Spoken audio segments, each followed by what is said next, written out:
Right now, we're in a phase where AI is becoming more realistic than ever. And I think there's just gonna be so much AI content out in the next year. And then eventually, after the year's over, I just think people are gonna get tired of it. And yeah, the real raw people are gonna win on social media again. There's all this misleading advice. Like whenever people talk about hashtags, posting times, what to put in the caption, all that, then I immediately know like, oh, you don't really know what you're talking about. Content creation, in my opinion, it's the one thing that anyone can honestly do. Like it doesn't take capital. Anyone can create content and anyone can get themselves out of the position they're in with it. Okay, so today's guest is Zita. I call him the ultimate framework guy because he's the expert that I go to when it comes to building a profitable personal brand. And so the story behind this episode is that 12 months ago, I recorded with him for the first time in New York. That episode is loved. Zita even told me that he still gets messages about that conversation to this day. However, here's the thing. Since we recorded that video, social media and content creation has completely changed, all because of one thing. That one thing is AI. And so fast forward to today, I took a flight from New York to Toronto to learn the new way to monetize your content in this AI era that we're currently living in. And so in this episode, Zita shares his simple 3-step framework that will take you from literally having no followers online to building a loyal audience that buys from you. And our intention with this conversation was simple. We were gonna leave nothing off the table. And so the first part is actually recorded in a studio similar to this one. And then we actually went to Zita's apartment so he could share his screen and do an in-depth walkthrough of all of the AI tools he's currently using to create his content and run his business right now. And one more thing before we get into it. This video was one of our most ambitious projects to film. So watch till the end, subscribe to the channel, let us know how we did. Anyway, you're listening to The Callum Johnson Show. Let's get into it.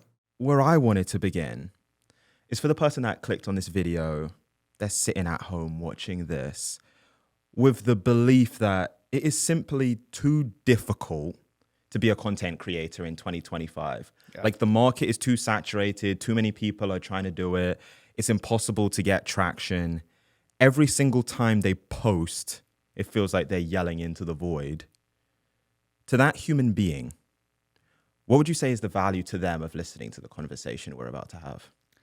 I think the main things that we're gonna go over, and I think it's very important because I don't think enough content gurus or people who teach content kind of talk about this, is number one, how to actually attract your ideal customers. Because typically if you're creating content, you're most likely doing it to either grow a business or sell product.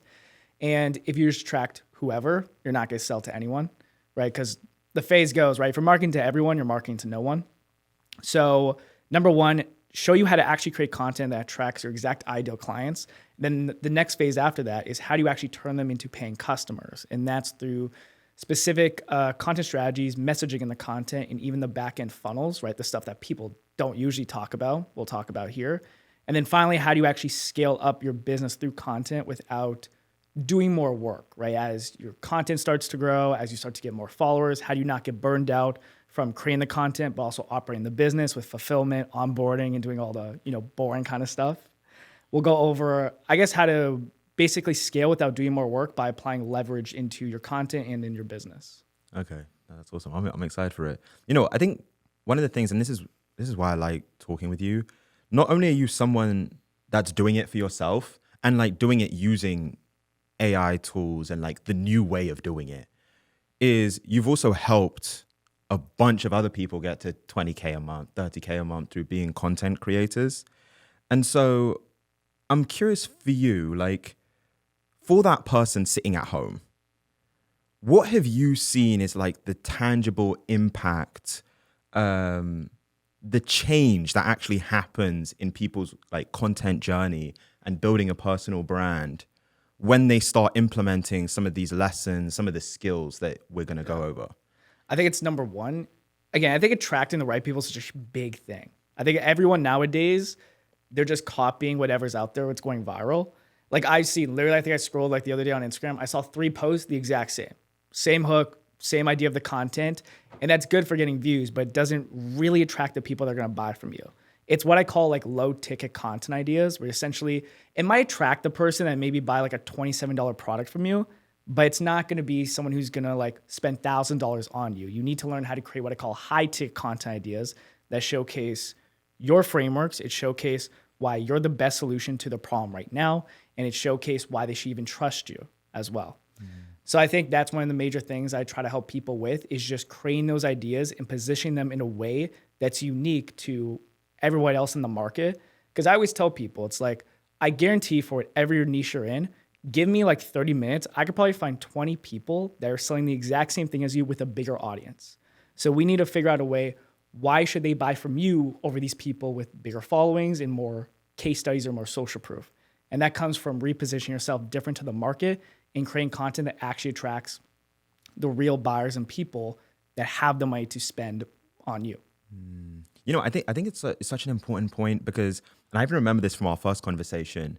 One of the points you mentioned is like, there are creators who have hundreds of thousands of followers, but like the revenue, the amount of money that they're making on a monthly basis is like a very small, like in comparison to their follower count. Yeah. And so there's a lot of unprofitable creators out there. And so, you know, one of the, I was on your Instagram and I was reading like your pinned post. Yeah. And you say, I went from 0 followers to over 150,000 followers, and $2,000 a month to $30,000 a month in 12 months. And that was me having no previous experience, being extremely camera shy, having massive imposter syndrome. Yeah, I pushed forward and now I'm making more money than I ever have before. And then you finish it off, you say, you don't need 150,000 followers to do the same thing. You only need 1,000 true fans. You know what? Before we kind of get into the framework piece of it, I want to give people like a part of your story. Almost if you had to zoom out and give us like, because I know there's so much that goes into that. Yeah. But like the highs and the lows, like the 3 highlight moments from that journey. Yeah. What would you say? Like, what comes to mind for you? Oh, I mean, it's been a long journey. I'm trying to think of the 3 main highlights. I would say number 1 is actually learning that more views doesn't correlate to more income.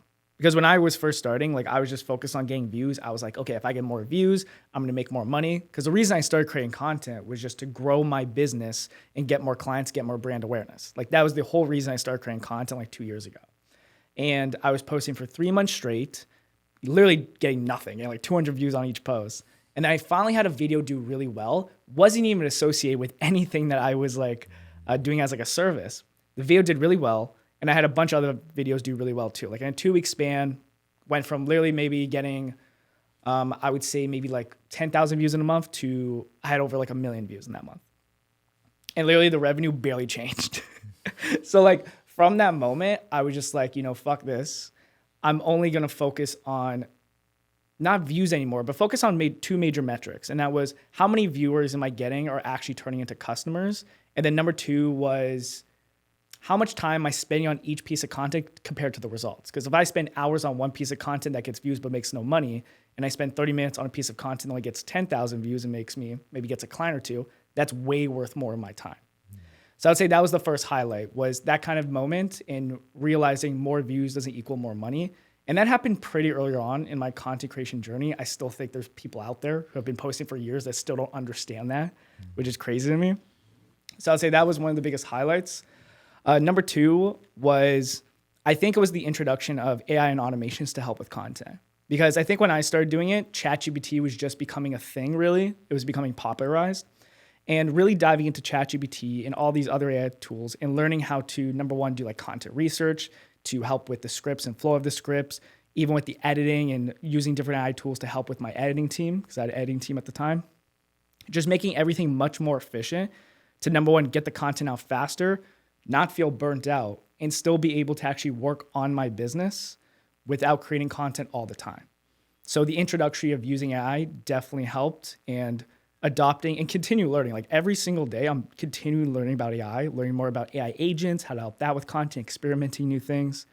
because as you know, it's just constantly adapting. Like there's new AI tools every goddamn day now. Yeah.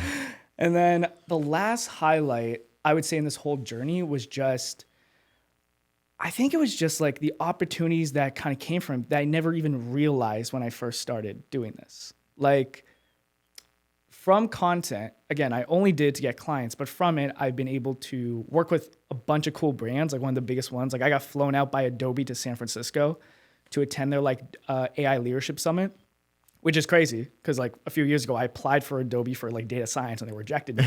So a few years later to now get flown out, crazy like turnaround. So doing stuff like that, getting invited on podcasts like this, like in the last, I think month, I've now done like 2 podcasts, which is insane. I'm still like, why the hell would anyone listen to me? Because I still have that little imposter syndrome. Like, yo, I think I know what I'm doing, but like the fact that a ton of these people hear me and listen to me, still a little crazy. And just all the other things that have come with it. You know, I was able to go to my dream destination, which was Italy, and live there for a month. I'm Italian background, but I've never been to Italy before. So being able to have that financial freedom really through content, being able to do that, that's really been like the third highlight, which is like all these other opportunities that have come my way that I never would have even like thought of when I first started this journey. Yeah. You know, it's funny, even just listening to you say that, I think for so many people listening at home, it's like, that's the thing that you want. Yeah. Like just that level of freedom or like the autonomy over your life, being able to go to cool destinations, being able to create content and spend your time doing things that you actually love doing. And be respected for it. And one of the things that was interesting to me, even when I was just thinking about this conversation, is like, I would say personal brand and building a personal brand or being a creator, the creator economy, they're such overused terms now. Like there's so many people giving this advice. And then there's also so many people that are like trying it and are frustrated and disillusioned and feel like it's not working for them. And so I'm curious for someone in your perspective, for the people that are like trying this, they're trying to post, they're doing the thing, maybe they even had a viral post and then it led to nothing. What is it about the advice that's out there that like it just isn't working for people? Like where do you see people, even when you're working with clients, like they're kind of getting lost in the process? Okay, quick break. Your home just became smart thanks to Alexa Plus, the sponsor of today's video, and let me tell you how. So Amazon just released Alexa Plus. It's a new version of Alexa that connects multiple large language models to tens of thousands of services and devices. I've been using it now for a few weeks, and here are some of the things that I've noticed. So the first one is that it's easy and intuitive to talk to. No more robotic commands or dead ends. You can talk to Alexa Plus like it's a friend or a real person, and it keeps up with your train of thought, meaning you can jump from dinner plans to weekend trips, then back to dinner plans. The next thing that I noticed is that it actually personalizes itself to you. It's like having a personal memory bank directly in your home. If you tell it once that you want to try that new Thai place downtown, then a few days later you say, book that Thai restaurant I've been wanting to go to, it will connect the dots and know exactly what you mean. And that actually moves me on to my third thing that I found. Alexa Plus can actually take action on things. For example, I used it to book dinner reservations through OpenTable. Also, when I'd get back home from work in the evenings,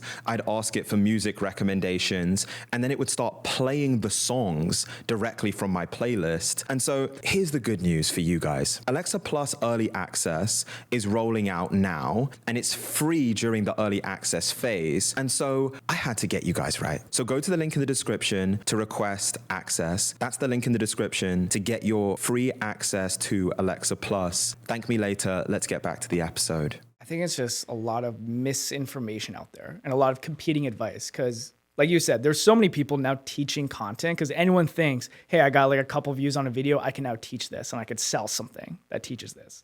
And there's so many people out there, literally. I literally had a client the other day, or a client I just signed, who's like, he literally said to me, it's like, I'm surprised you're in this niche because it looks like there's so much competition out there.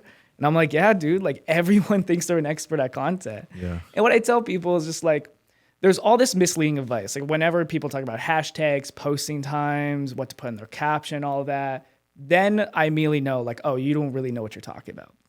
Because to me, it's like a good piece of content will do good no matter what. Like you don't need all these little hacks here and there, right? That's not really going to do anything. It may help your post by like 5% maybe, but it's not anything to really worry about. So for the people, I always mention them to this, like don't worry about the content as much right now. Focus on number one, the messaging. Focus on how do I retain the viewer? And you do that with watch time. So always look at your watch time, look at your hooks, look how you're retaining the viewer. And then number two, just look at different formats that are working and just study your own content.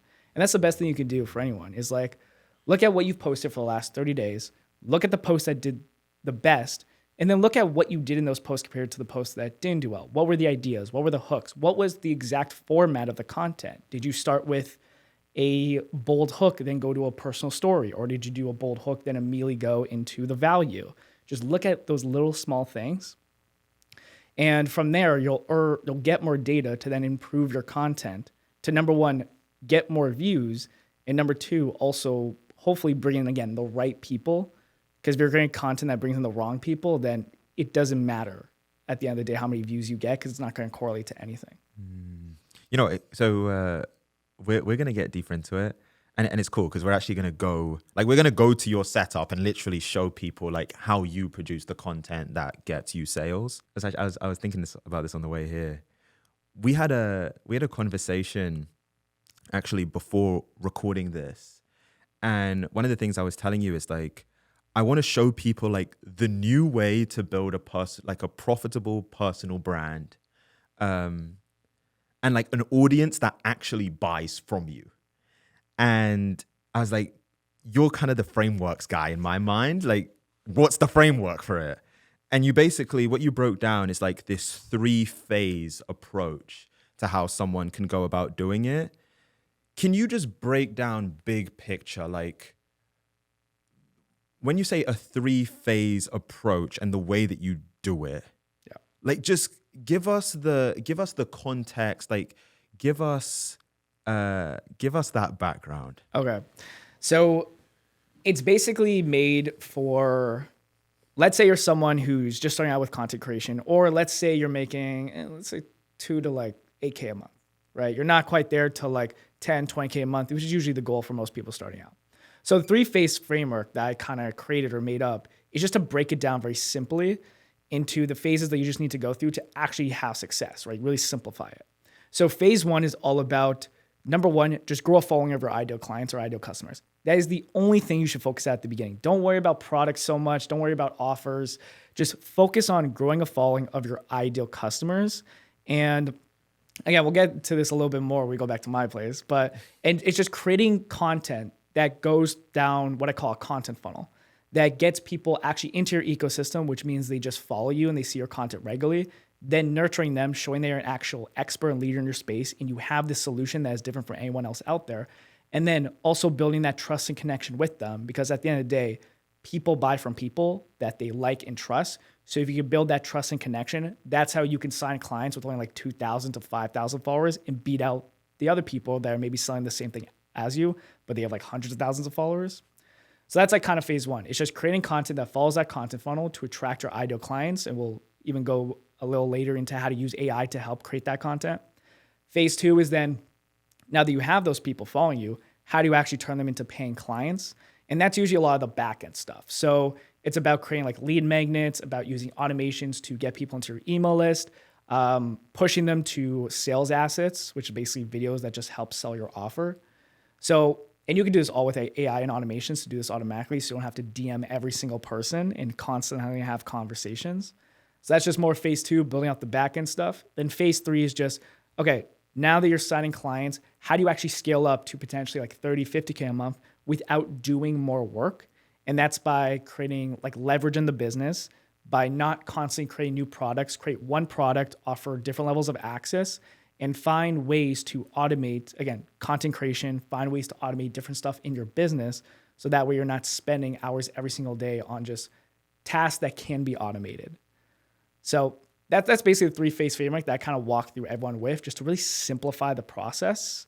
And what I found is like just doing that, simplifying it, when they just go through those phases and like work on those one at a time, it leads to much faster success for most people. Yeah, you know what? When we even had the conversation before this, and you broke down the content funnel, to me that was like a light bulb moment, because I think, and I think this was my experience when I started doing content, and it's the experience I hear and see from a lot of other people and beginners when they start doing content, which is in the beginning you're kind of just firing into the dark. Like you don't really think about it like I'm creating different kinds of posts. And that's one of the things, like in the content funnel, you actually break down the different kinds of posts and like the utility of each. And so before we get out of here and we actually show people, like, you know, we share the screen and really take people behind the scenes, can you break down what is first of all, the inspiration of the content funnel? Like, what's the value of it? Yeah. And then what are those like different almost layers of content and the utility of them? Yeah. So to me, the content funnel came to me by just understanding, and if you're in marketing, you'll probably know this, by understanding like the customer awareness journey or the buyer journey, which is like, how does someone go from someone who doesn't even know you to then buying your product? So when I thought about that, I thought about how do I apply that to content? Well, for the first part is, right, we need people just to see you. That's number one, right? Because right now they're unaware that you even exist. So the goal then is to create what I call engagement content, which is very broad level content. Like, here's how I would grow my Instagram account from scratch. Here's 5 tools that will help you edit faster. Or here's 3 AI tools to help automate your business. Like, very broad level content that can apply to a very broad audience. That is kind of the first content you want to create, just to get people in your ecosystem, just to see, just for you to show up on their feed and they see that and they'll be like, oh, that's some good information. I'll save this. I'll maybe follow this guy. That's the first thing you want to do. And then after you're able to create some posts that attract those people, okay, the next step now is to make them more problem aware and solution aware. And to basically do that, you want to create what I call authority content, where essentially this type of content now showcases they are just not another tip creator, which I call people that are just giving out tips all the time. They're just kind of the same tips you hear from like other creators, right? You just become someone that they could probably just find that on Google. They don't even need to watch your videos, but you become a leader in the space.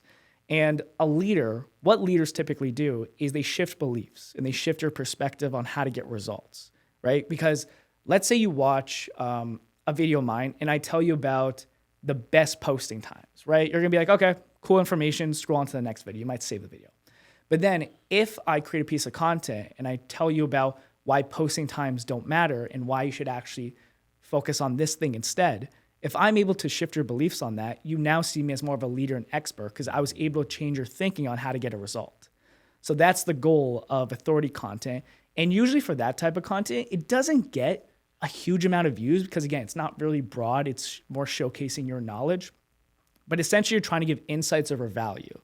That's what you're doing. You're just trying to share analogies, give insights. Like, literally, I scripted out a video the other day talking about how most people are creating what I call dollar menu content, where essentially it's like you're creating content that gets a lot of views, but like a dollar menu, like a McChicken or a Junior Chicken, it's not worth like $1,000 to $3,000 to someone. Yeah. Right? That's why you got to create more in-depth content. And that script or that post I created, the whole goal of it was just to shift someone's beliefs. That's why. I know the video is not going to get 100,000 views because it's not optimized for that, but it's optimized to get those people who watch my engagement content to now see me as a true leader in my space. And then the last type of post is more personality posts that build more trust and connection, because that's really now the last step. Once people see you as an expert and a leader, they really just need to trust that you're someone they want to work with and that they could get results. So you do want to add a sprinkle of social proof here and there. But you really want to create trust content, which showcases your more what you believe in. It showcases your values just in life, outside of work. And if you're able to get someone to relate to you, like be like, oh, I'm very similar to this guy. First of all, so much easier to make the sale. But I feel like that's the part that's missing for a lot of creators. Even myself, I need to do a better job at doing that. Like, I'll even a minute. But creating that trust and connection content, again, even might not get the most amount of views, but if you're able to get someone to be like, you know what, I've gone through what this guy has gone through. I relate to this person. I do similar things as this person. Again, with the R rate to buy and they're looking at solutions online and they're trying to get help, they'll go to you versus all the other competitors they see out there. Yeah. You know, the part on like shifting beliefs is so good because I think, and you see this all the time in the space, like almost like that stereotype of like the talking head.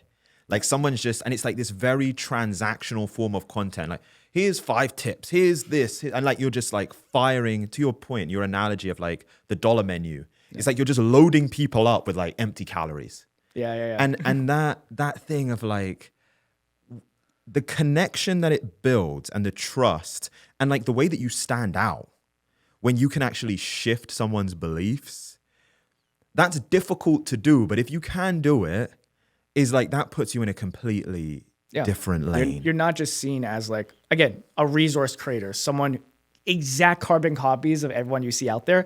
That's what really makes you stand out. When you have a belief and you stick by that belief and you constantly create posts talking about that belief, eventually, if you're able to shift someone, you're now standing out versus everyone else. Yeah. Phase 1, attract. Yeah. Build a following of people that will buy from you. And what you said is, you said the main goal here is simple: get as many views as possible and attract new followers, but not just any followers, the right ones. Not just any followers, the right ones. Can you explain that? Break down those components. Okay, so first of all, right, when you create content online, if you're creating it on a very broad topic, you're going to attract a lot of people that will never buy from you ever. So that's why you always want to optimize your messaging, because if you don't optimize your messaging, again, you're going to be like me back in 2023 with a lot of views, nobody buying, and then you hit that like, what the fuck do I do kind of moment. So that's why it's so important to create content that attracts the right audience, that makes them aware that they have this problem, makes them aware that you have a solution that can solve this problem, and positions you in a way that you're different from the rest of the market, and they see your way of getting results as the best way, and that's why they go with you over anyone else.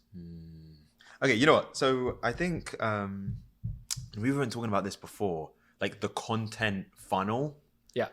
When does that come into the process? Like, break that down to people, and then also, even for these different types of posts, what is the intention, and then what are like some examples of this being done well? Okay, so I'm going to let you in on a business secret that I wish I knew earlier. All of the smart creators and entrepreneurs are actively building their email list. And the reason why is if you don't own the relationship with your audience or your customers, you don't own the business. That's why I started using OmniSend, the sponsor of today's episode. OmniSend is a marketing platform that makes it easy to collect emails and phone numbers and then send automated email and SMS campaigns so you can build trust and drive sales over time. It's trusted by over 125,000 e-commerce brands, and it's for good reason. On average, every $1 you spend with OmniSend delivers $68 back. And for me personally, I like the fact that it's powerful, but it's still very easy to use. You do not need to be a marketing expert to get started. Plus, if you do have any questions, everyone gets 24/7 human support, no matter which plan you're on. So if you want to start building an audience you actually own, start using OmniSend today. My link is in the description below. Go check it out and thank me later. Okay, quick break. So I've been using the new 8 Sleep Pod 5 for a few months now, and honestly, it's changed the way I sleep. For context, we're in the peak of summer in New York right now. Humid, sticky, the kind of nights that would usually leave me tossing and turning. But the 8 Sleep Pod cools my bed down automatically through the night, so I actually stay asleep. And the cool thing is not just a cold mattress. The pod learns how you like to sleep, and it actively adjusts the temperature throughout the night, so that when your body starts to heat up at 3 a.m., the bed actually cools down. Another thing, it also tracks your sleep data, so your heart rate, your breathing, sleep stages, and every morning you get a report. It's convenient and it's informative. And so Overall, the pod has been clinically proven to add up to an hour of quality sleep per night, which might not seem like that much, but let me tell you, you can feel the difference between 6 hours and 7 hours of sleep. And so if you're ready to upgrade your sleep, use the link in the description to get $350 off the Pod 5 Ultra. You'll also get 30 nights to try it out totally risk-free. Thank you to 8 Sleep. Let's get back to the episode. So yeah, we can go into it right now. So the first type of post that, and there's 3 of them, that I recommend everyone to create is what I call an engagement post, where the goal is just to attract new followers and new people to follow you. And these posts sit, again, at the very top of your content funnel. And the main goal is just to attract new followers. And the best type of content that does this is very simple how-to content that either, number one, solves a problem or gets people closer to a desired result. And you've probably seen it. It's like, here's like 5 of the best bicep exercises to grow bigger biceps. Here's 3 AI tools to help you better with editing. It's very simple, dumbed down content that does the best on social media. So like some of the best, again, types of engagement posts are like step-by-step guides. Like here's the 5 steps to get like your first 1,000 followers online, showcasing like a hack in your industry to get some sort of result. Like here's an SEO hack to help you rank higher on Google. Different tools, again, showing different tools in your niche, a listicle too. And then if you want to see some examples of an engagement post, for example, here's one I created that got over 1 million views on social media. And essentially in this post, all I did was, don't start posting any content until you've done this one thing. Go to ChatGPT and type in this prompt. And then basically, like, we won't watch the entire thing because it's kind of long, but basically in this video, I just showed people a prompt to help them understand their ideal customer persona. But it was a very broad, dumb video where I knew the video was going to get views. Like I knew it. I just gave people a prompt that maybe they haven't seen before. And I just gave it away at the end of the video. But again, this is something where it's not unique to me. Like it doesn't have any of my unique insights. It doesn't show any of my unique thoughts on how to get results. It's literally, if you wanted to get this prompt, you could really ask ChatGPT to create this prompt for you. But because it's simple, it's broad, it gets people result very fast. That's why it went viral. But again, I knew like the whole reason for this post was just to get more views. It wasn't to actually turn people into clients. Yeah. And then here's like another one too. Like in this one, I showed people, this one got like 1.4 million views. I just showed people like if you stack these 3 AI tools together, you'll get more views. And that was like the hook here. If you stack these 3 websites together, your views will explode. Start with lazylines.it. And then I just went into each AI tool. It was a very short video, like 30 seconds, said like a sentence for each AI tool. But again, very simple, very digestible. You would probably save this video and then go check out these tools. But again, it doesn't show how I get people results. It doesn't show really how I solve people problems. I'm just sharing some AI tools that literally any other creator in my space can also create. Yeah. You know, let me come in because, and I even said this in the initial, I said, the goal here is simple. Get as many views as possible and attract new followers, but not just any followers, the right ones. So there's kind of like 2 steps to it, right? Yeah. There's like actually just getting the views and like the attention on your content. And then the step 2 is like making sure it's the right people. When you said, because you said it with the first reel that you showed, you knew that that was going to get views. Like you knew that that was going to go viral.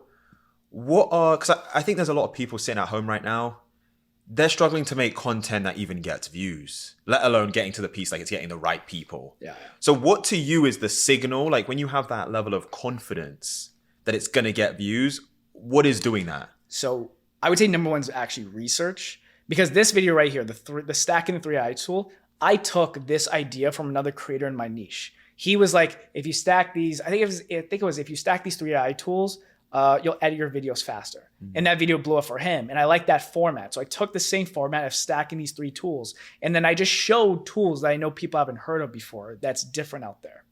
So whenever you're new and you're trying to create content, you do need to take a look at what's working in your niche right now, what formats are working in your niche right now, because different formats work for different niches. And you just have to adapt and figure out how can you make the video better, like what's missing in the video that you wish was in the video, and then add that in. And that's like the simplest way for you to get views is by copying what works. But the problem with what a lot of people are doing is that that's all they're doing. And so people are only creating those engagement type of posts, which is why some people have like hundreds of thousands of followers but aren't making like any money at all. Okay, so we're gonna show people how you actually go about even just finding the viral ideas and like even doing that research. But you know what, just before we do that, let's go down the content funnel then. Let's go to the authority post. What is the intention of this? Like, how does it build on what you did with the engagement post? And yeah, like what are some examples of great authority posts? Okay, so let's say, right, the engagement post, let's say you had a video go viral. You have all these new followers that are going to come in, right? Right now, they've watched maybe 1 to 2 pieces of our content. They're like, this guy gives pretty good advice. Let me hit him with a follow. They're not ready to buy from you yet, right? They still just see you as like this resource creator that's just giving out pretty good tips here and there. To get them to really see you as like a leader in this space, because leaders are the ones that will get paid, that's when you have to create more authority posts to, again, really establish your expertise and shift beliefs. Because typically for authority post, the whole goal of it is to shift their beliefs and make them rethink on how to get a certain result. Because I put it right here, when you help someone rethink their approach, you become seen as more of a true expert because now you've changed their behavior. Anytime you change someone's behavior, someone's thoughts, immediately they see you as an authority. Immediately. And when you do that, you just don't become, again, another creator just throwing out tips that you can literally find on Google. Like those stacking those 3 AI tools, you can find on Google. You can find from another creator. The goal of authority posts is really show your knowledge in the space and create content that other people can't create. And that's the goal with it. And then some of the best types of authority posts, in my opinion, are ones that share like a big idea. Because typically, no matter whatever niche you're in, you have an idea about the niche that's maybe different from common beliefs. So like in mine, right, a lot of people maybe say, hey, here's how to get views, here's how to get views, here's how to get views in my niche. Well, my big idea is why focusing on views is keeping you broke, right? So if I can shift your belief and shift your thought on maybe, hey, I shouldn't go after just views, I should focus on attracting the right people, I'm immediately elevating your mind and I'm seen as more of an expert and a leader. And then some other types is, again, just giving out hot takes, like controversial takes always work to help you stand out. Talk about the old way of getting results versus the new way. So you kind of shit on the old way that people are doing things, and then you show kind of your new way and why it's better. That helps position you as just different from a lot of the other people out there. And then even going really deep into like struggles people have and like really giving them the sauce to get out of those struggles. That's interesting. So you start with like, this is the belief that most people in the industry have. Because I guess there's different ways from like a psychological perspective of going about it. Yeah. So one is like, here's what everyone believes. Here's what I believe. And it directly contradicts what everyone believes. And then you have, I think the hot take is probably the thing that we're like most familiar with seeing on social media. It's just you have a completely different opinion. And I'm assuming even when you do this, because even in your example, you say Instagram is not dying, you're just using it wrong. So it's like, it's just that brevity and just like how concise that hook is. It almost like, it punches people in the face in a way. Like exactly. If you go like immediately against what people, like one of my best hooks I ever used was like, I made more money when I started posting less. Because it's immediately, people think like, that doesn't make sense, right? You're always told if you post more, you'll make more. So how is that possible? So it intrigues them and they want to hear more about how you're able to do it. Yeah.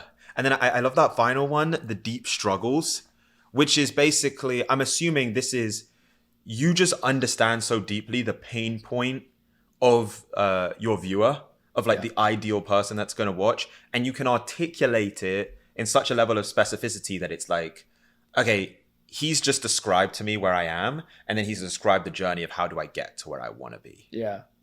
Yeah, no, exactly. Like literally, if you can really go into someone's pain points and you can mention everything they're thinking and you're able to then solve that struggle, again, see you as so much more of an expert. And that's just the goal with authority. It's like show you as an expert, show that you're unique in a way and that you understand people's problems and you can actually solve them as well. You know what, before we actually show the examples, because I know one of the things that you talk about is like the ICP. Can you use AI in that process, right? Of like figuring out the ICP? Because I can even just, for the person watching at home, getting that level of clarity on the person that they're trying to reach and then what their pain points are, I think is going to be of such like high value to them. Yeah. Can we quickly show that? Like how you actually... So basically, whenever you're trying to figure out your ICP, which is ideal customer persona, essentially it's just like, what do they do every single day? Like, how do you get in their head? What do they think about? What are their deepest struggles, desires? And it's hard to do, especially if you're new and you're selling anything online. It's really hard to hone that in. So what I found works really well is actually using like ChatGPT's deep research model. So basically, if you scroll down here, I have a prompt that basically helps with this, where all I do is I use this prompt here, and then I upload this prompt into ChatGPT. And we actually tried this out before. I just upload it into ChatGPT here, upload this entire prompt, and then I just give it a document of info about me. Just basically my story, who I'm targeting, who is like my perfect customer. I just give it all this information. And then using their deep research mode, it gives me such a detailed description of who my ICP is. Like it literally gives me a deep dive here. Like if we read it out, you'll see here, like my day in the life of my like ideal avatar is like meet Alex, a 34-year-old online coach who wakes up already anxious about what to post today. Over coffee, Alex scrolls yesterday Instagram stats, a couple hundred views, 0 inquiries. Again, they spend an hour filming a tip video and get a few likes, but no new clients. It's frustrating. Alex has been following like all the post every day advice regularly. Like this almost perfectly matches exactly who I'm going for. And that way, when I think about Alex, because that's what I do for every script or video I create, I think about my ICP. I think about this guy named Alex, and that really helps fine tune the messaging. So it really resonates with them. Yeah. And you know, one thing, because we do the same thing with the show, that line of like, it's frustrating, that's immediately where my mind keys in. Because that's like the emotion, like that's the feeling. As soon as you can kind of get the feeling of the ICP or the viewer or whoever like it is that you're targeting, that's when it like you really lock it in. And if you can speak to that emotion, that's really when you start to capture people. And also just context for people, we are gonna put the document that you're showing in the description. So if you want to use the prompt, like literally as we're doing this, you want to use the prompt, you can do that. Okay, cool. I want to see an example of like an authority post. Like what's something that just stands out to you? So here's 2 examples again by me that I posted. So I could speak on them a little bit more, but this is an authority post I created where I basically explained, like I didn't really give any tips out in this video, any tools or anything. I literally just explained how you need to stop posting educational content and what to do instead. So you need to stop posting educational content if you actually want to grow and make money. Here's what to do instead. For a long time, I only posted educational content, how-to, step-by-step guides, quick tips. And while my following did go up significantly, my business wasn't seeing the same result. So I made a change. I shifted from just teaching how to do the things to explaining why they matter. And that's when everything changed. The truth is, if you're posting educational content, your audience sees you as a resource, not the go-to expert. You become one option among many online. The secret is to post content that shifts mindsets. Instead of just teaching how to do something, explain why it matters. This type of insight-driven content positions you as an authority and attracts higher quality leads who aren't just browsing for quick tips online. They're invested in getting real results and see you as the one to guide them. Make this shift in your content, and I guarantee you'll see a difference in the quality of your leads. Yeah. You know what, just quickly before you go in, because I think this will be beneficial for people, it feels like the lens of like how you judge a good engagement post is like the virality, like how many people did I attract? Yeah.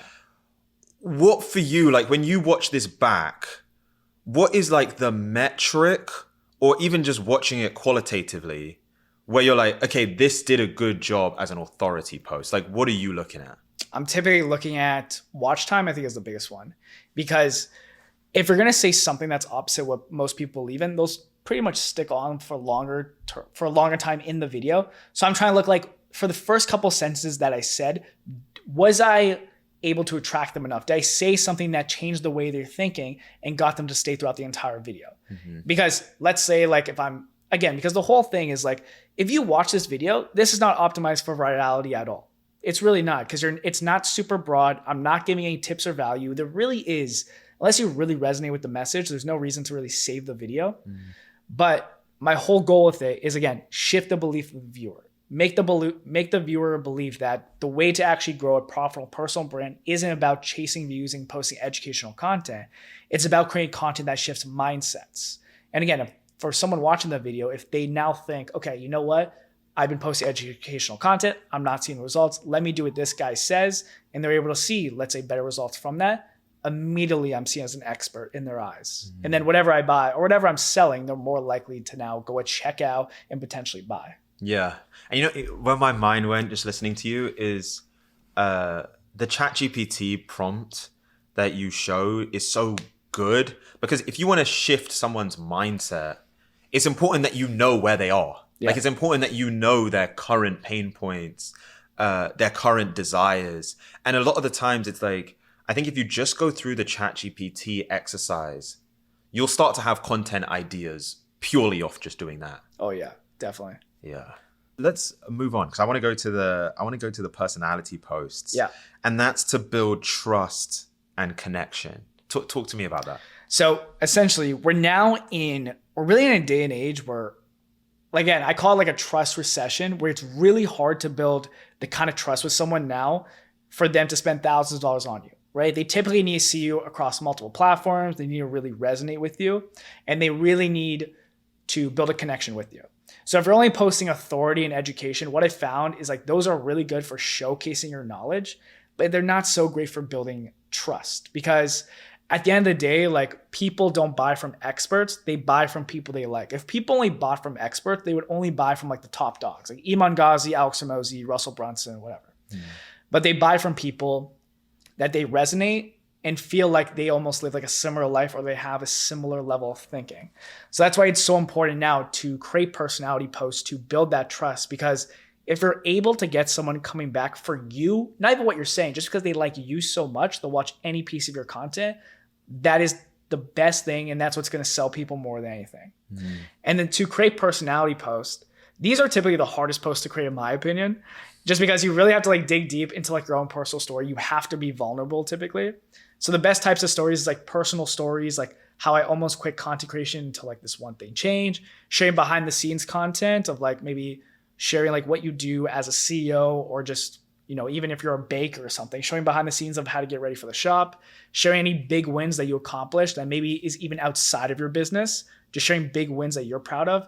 And definitely like vulnerable moments is probably like the biggest thing, because if you're able to showcase your vulnerability online, people just really resonate with that, and they really love it, because a lot of people are even too afraid to even show themselves on camera. So when you're able to be vulnerable, again, build massive trust with people to showcase just, they're not all about wins, but you also show your losses too, almost. Yeah. It's interesting, because when we were recording earlier, you said this is probably the one type of post that you could do better. Oh, absolutely. Yeah. What made you say that? I think it's because, again, for me too, I can definitely open up more about my personal life, about big wins and struggles. Like, even for me, like, it's still hard to do, because I'm so much in like, I love giving out value. I love it. I love giving out raw, real, no BS value. Like, that's the content I like to create. Personality stuff, don't really like to create too much, but I know it's important. So like, I even myself have to hold myself accountable and be like, okay, I need to post like a personality post. I need to show people my life a little bit more and showcase the wins and losses, because that is what's going to build a lot of trust and connection. And that's probably the biggest thing I could do right now to even scale my business faster. Because right now, I think I've shown I'm pretty technical, but yeah, showcasing the behind the scenes stuff. Yeah, Definitely. I'm curious for you, and this is so good. Was there a moment of clarity with that, where like it was almost like a light bulb moment where you realized this is actually the one type of content that I could be doing more, number one, but even more importantly, a moment where you just saw the impact of like doing personality posts well? So I'll show you this. There's one video I created that I always like to reference to. So basically, I created this YouTube video where essentially this YouTube video 2 years ago, we'll let it play right in the background while we're just doing this. Basically, this YouTube video, for context, I got flown out by Adobe for their AI Leadership Summit, which is, again, such a cool opportunity I couldn't believe I was a part of. And then after filming, after doing the event, I literally just went back to my hotel room and just talked about that experience. I talked about how when I first started creating content, never did it for any of the opportunities like this to get flown out or brand deals or everything.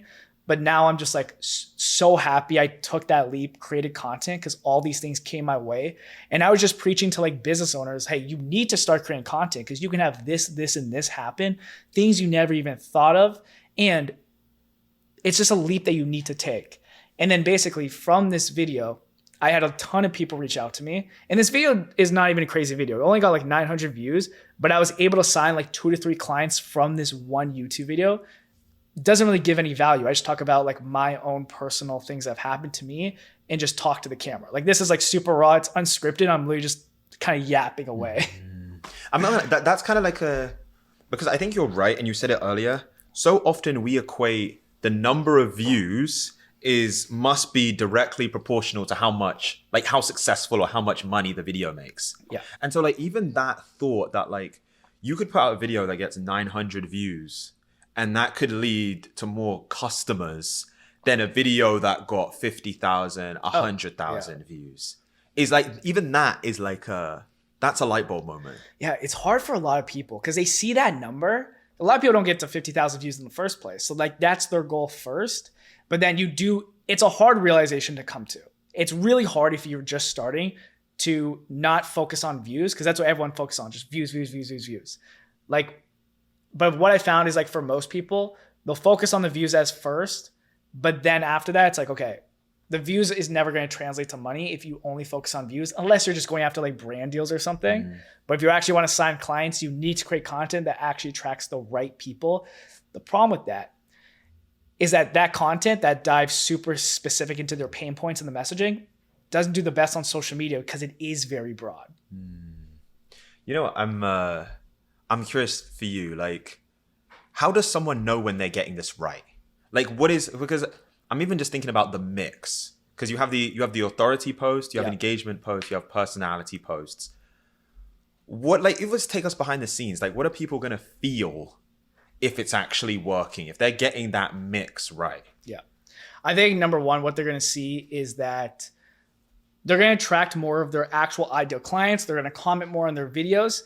And then whenever you do want to like do a promo or sell anything, you're going to notice a lot more sales for your product or service.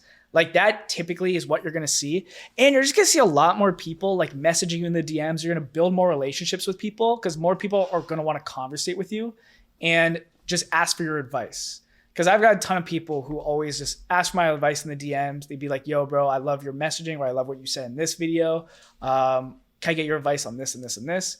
And typically that's when I know that you've done something right with your content, when you actually are now starting to build a community of people and they're really resonating and literally watching almost every video you post. And I think it goes back to that thing we said right in the beginning about the difference between having followers versus the 1,000 true fans. Yeah. And it's like, the thing I like, even what you were saying with the personality posts, and this is what I know from my own story, a lot of the times, and it kind of goes back to the imposter syndrome, we don't think our stories are like that interesting. So we don't want to share like vulnerable moments or like behind the scenes story moments, because we're like, who cares about that? Like people click because they want to make more money or whatever, like the desire that they want. And kind of the secret is what you were saying.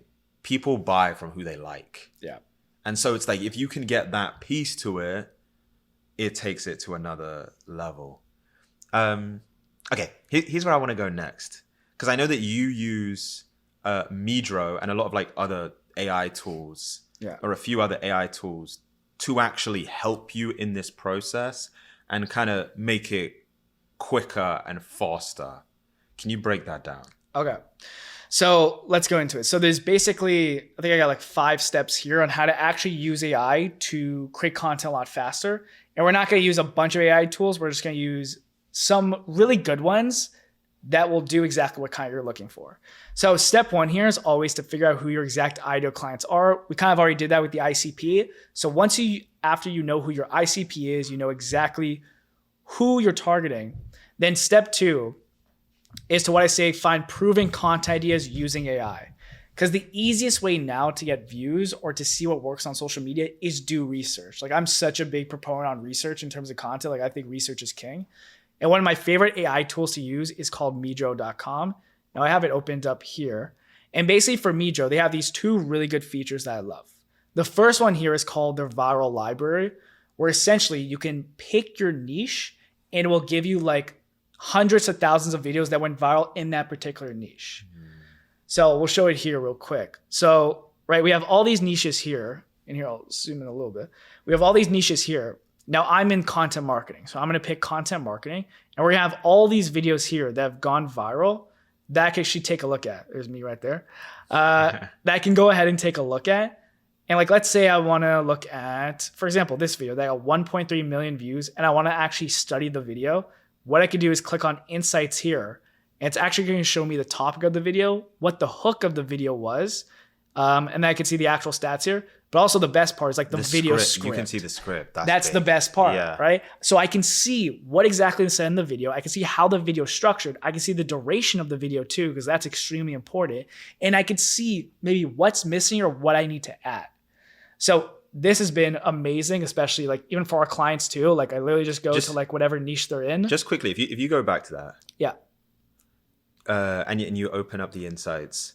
So let's say that you're doing, like, let's say that we're behind the scenes with you now, and you're like planning out your next video, and you want it to be, I don't know, like a viral video, similar to this, like your engagement post. You click on this insights. What's the first thing you're paying attention to? Like, what is the first step in this? Okay. So it really depends on what do I want people to take away from the video? If I want it to be an educational video, the primary metric I'm focused on is saves. Because typically what I've seen from a lot of people is like the more saves you get on the video, the better, especially if you have more saves than even likes. So what I'm looking is, I'm not even so much looking at the script, I'm even looking at the video itself, and I'm looking at what can I add to potentially get more people to save the video. Because this video is about, I'm pretty sure it's like never post on Instagram without turning on these 3 settings. So I'm even thinking in my head, I'm like, okay, are these 3 settings, are they common? Do people already know about this? And let's say people already know about, number 2 that the guy says in the video. Can I replace that with something else that people haven't heard about before? So that way the video then gets more saves. So I'm thinking about that. I'm thinking about what I can interchange inside and out. Because again, whenever you're going to take someone's video, don't take it one for one. That's just stealing. Just take the core idea of the video. The core idea of the video is don't post on Instagram until you turn on these 3 settings, right? So I'd want a same core idea and just give like different value that I think will get more people to save the video, and just whatever I think can actually be improved. Maybe the build up to actually delivering the value can do better. Because typically when I think about videos, it's in a very simple framework. It's hook, build up, value, and then basically like the CTA. Yeah, that's interesting. Okay, so because this is what I'm hearing is, first of all, you have, and I guess this is just from doing a bunch of videos as well, you have an idea from watching his video why it worked. So like you kind of know the core of why it worked and what made it successful. You kind of take that core, but then the actual components of it, you're finding your own twist. Yeah. And the way that you think about the twist is like, you want your video to be memorable because you want saves. Yeah. Which makes sense. So like, if you can give a unique piece of value, it increases the chances that someone's going to save it. And if they save it, it disproportionately pushes the video in the algorithm. Exactly. Yeah. Okay. That's good stuff. Yeah. So this is just one of the main features that I really love here. The other one is called Viral Finder, where essentially you can put in anyone's profile link, and it will give you like their most views from like the last, like you can pick here, their most views from the last 25, 50, 75, or 100 reels. So like if we want to show this, like for example, we can even like use my profile here. Literally just copy my link here. Go to Viral Finder, paste in here. And let's say I want to get my last, let's just say 50 reels. We'll analyze it. All right. This might take a couple seconds. So and it's because you're kind of looking for the spike, right? Like I'm assuming that's the reason why you would do this. You're looking for the thing that like it was an anomaly. It did way better than the average. Yeah, I'm not even for myself. Usually I would use this for a competitor. So let's say I would find someone in my niche who I think is killing, right? What I want to do is I want to take a look at their most viral videos. So I would use this, put their name in this tool, get their most viral videos. And then again, with Meedro here, I can actually get the scripts as well.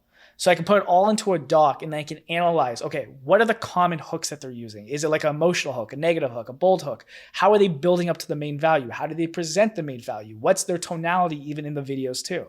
Literally just looking at everything, because when I'm able to get like 5 to 10 scripts from one creator, you're going to start to see repeatable patterns, and you're going to start to see what are the little tiny things they're doing that's maybe boosting that video out a lot or gets a lot of people to really love that video so it gets a lot of views. Okay. This is big. Because where my mind goes is when you're a beginner and you're starting out, probably the biggest thing that holds you back is you don't know what you don't know. Yeah. So what I mean is like when you watch a video, you pay attention to certain details because you've just done it so much. Like everything you just broke down, like the emotional hook, the negative hook, most people that's going to completely go over their head. So when it actually comes to like breaking down what makes a video successful, where do you even encourage people that are starting to begin? Because most of the time they'll have no idea about the stuff you just mentioned. I would say first thing, just look at hooks, right? That's the most important part of any video. If you can't get someone past the first 3 to 5 seconds, the rest of the video doesn't matter. So just analyze hook. What hooks in your niche are working? Look at the patterns. Like what's the verbal hook they're saying? What's the visual hook, which is whatever's happening on the screen at that said time? And then what's even the text hook, which is like the text on the screen that you just put to give some more people context about what the video will be. So that's the first part, is understanding hooks. Once you have hooks, then you just need to figure out, what am I optimizing this video for? Do I want to get more shares? Do I want to get more saves? Do I just want to increase the watch time? And then once you have that goal in place, that's going to help you then create the rest of the video. Because if I just want the video to get more views, right? I'd make the video a lot shorter because shorter videos do better. I would make it more clear. I would have a bold or negative hook that would really capture people. But then if I want to get the video more, for example, saves, potentially even having a longer video that really goes into depth on something. So then people are more likely to actually go ahead and then save that video. Yeah. That's so good. I think one of the things that I started to do when I really started to analyze and understand this, I would almost zoom out and think about like what parts of the video resonated with me. Yeah. Or like I would even for hooks, I would think about what things were memorable to me. Because if you watch videos back to back to back, like say you watch 5 videos, there'll be one that you kind of remember more than the others. And then I'll like dig more into that. I'll be like, I'll ask myself questions. Yeah. I'll be like, why was that one more memorable? What was it about the hook or these aspects or the way that it ended? And so it's almost like you can start to teach yourself, using yourself as like a case study. You can start to figure out why certain pieces of content resonate. Yeah. Okay, cool. Let's whatchamacallit. Let's show the viral file. Okay. So basically with this, right, this just got my last 50 reels here. So let's say I now want to organize it from the most views, right? It's going to organize everything from the most views. And these are the most views of my last like 50 videos. So now, for example, if this was a competitor, I would take a look at their most viral videos, take a look at that, the likes, the caption, the watch time here, they have it. And then you can even download these videos too, which is really cool for Meedro. I can already download those videos and have them. Or again, I could get the script. And right now it's just like loading and getting the script for us, but it'll pop up in a couple seconds. So that's what's really good. And then I'll do the same thing. I'll analyze the video. Why do I think it went viral? How can I make the video better? But this is just really good. If there's like one, or let's say there's 2 to 3 creators you really like in your niche that you want to create similar content as, you can use this tool to look at their most viral videos, download them, put them in a doc, look at the scripts here, and then create similar content like to them. Okay. And this is important. Let's say that they're following along with this and they're at that point in the process, they've kind of found the video that they're like, okay, I have an idea and I want to almost model and take inspiration from this video that I've used using Meedro or any of these tools. Like I found the exact thing. How does someone go from the inspiration of the video to like the step 1 of a completed video on their side? Like how are you doing it? Okay, so what we got? Okay, so basically, finding out the content idea first. What is the whole video going to be about? And then actually I have this here. I'll show you right here. So the first step here, find a proven idea. Second step is now scripting that content idea, even with the help of AI. So again, this is exactly how I write my scripts here. Step 1, find a proven script idea. Step 2, figure out these 3 things. What type of video do I want to create? Do I want it to be an engagement, authority, or personality video? Because any content idea you think of can be one of those 3. Like, for example, give me any content idea. No, I don't even know. I'm thinking sales, business. I don't even know. Content idea. How to go viral on TikTok. Okay, perfect. How an engagement piece of content would be like this. Engagement piece of content would be like, here's how to get more views on TikTok or go viral on TikTok in 5 simple steps. That's an engagement, very broad, appeal to a large amount of people. Now, an authority piece of content, let's say we want to convince people why TikTok is actually better than Instagram. So an authority might be like, here's why going viral on TikTok is actually much better than YouTube, Instagram, or whatever, right? Shift their beliefs, because if I'm teaching people how to go viral on TikTok, if that's my target audience, I want people to think that TikTok is the place to be. So I got to shift their beliefs a little bit so to go more on TikTok. Then a personality post could be like, here's how I went viral on TikTok after I posted 30 days in a row or something like that. Just talk about personal experience. So like any content idea, you can fit into like those 3 buckets here. So what I first think about is like, okay, what piece in the content funnel do I want this piece of content to fall into? After I figure out that, then next it's like, how can I make this video better or different? So how can I make the hook better? How can I make the value better? How can it be presented in a more clear and better way? If I think I could do a much better take on the video, I will then do that video. And then just the last thing here is like, will my exact ideal clients find this video useful, right? Because if they don't, there's no reason to create it. So if it follows those 3 things, typically I'll be like, okay, this is a good video. Let me go and create it. And then step 3 is typically what I'll do is I'll typically rewrite the video myself. Like I'm very manual in scripting just because I'm very specific on things. But let's say I have no idea, right? Let's say I'm doing this for a client. I have no idea about their niche. I just want to rewrite like a proven video script. Then I'll show you kind of a prompt that I use that will help with this. And the main AI tool I use for writing is Claude, just because in my opinion, it's the best for creative writing. So what I'll do is I'll go here. I'll just copy the entire prompt that I have. Copy this. We'll go to Claude. And again, we'll share this in the description if people want to try it. Yeah.